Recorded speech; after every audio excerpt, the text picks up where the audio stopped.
we wanted to learn a Rush song, we'd probably have to play for 25 more.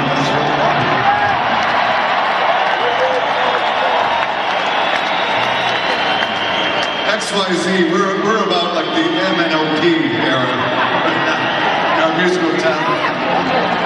But can I just say, in our defense, we have the Space Needle in Seattle. We have an erection.